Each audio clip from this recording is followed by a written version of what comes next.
Boyapati Nandamuri Balakrishna combination అంటేనే ప్రేక్షకులందరికీ ఆ సినిమా పైన ఒక పెద్ద అంచనాలు ఉంటాయి. ఎందుకంటే బోయపాటి బాలకృష్ణ గారి కాంబినేషన్లో వచ్చిన దాదాపు ఇప్పటికి 4 సినిమాలు కూడా, అంటే 3 సినిమాల ఫలితాలు అనేది మనం ఎలా ఉన్నాయో అన్న సంగతి ఇంతకుముందు మనం చూసినాం.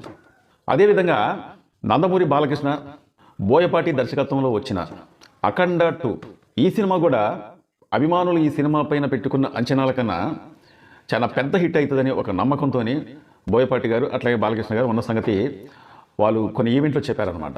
వాళ్ళు చెప్పిన దానికన్నా ఈ సినిమా పైన ఇంకాస్త ఎక్కువగా ఊహించుకున్నారనమాట. అంటే ఇంతవరకు బాలకృష్ణ గారి కెరియర్లోనే చాలా పెద్ద హిట్ అయిందని వాళ్ళకు ఒక నమ్మకం అనేది ఏర్పడింది. అయితే డిసెంబర్ 5వ తారీఖున ఎప్పుడైతే రిలీజ్ అయిందని చెప్పి ప్రకటించారో బాలకృష్ణ గారి అభిమానుల ఆనందానికి హద్దులు లేకుండా పోయినాయండి. ఎందుకంటే ఏ హీరో సినిమా వచ్చినా కానీ అభిమానుల హంగామా అనేది మామూలుగా ఉండదన్నమాట. అయితే అభిమానులకి ఎప్పుడైతే ఈ సినిమాని ఆప్ చేస్తున్నారో, విడుదల కాలేదు అనే ఒక వార్త అయితే వచ్చిందో అభిమానులు మొత్తం షాక్ అయ్యారు.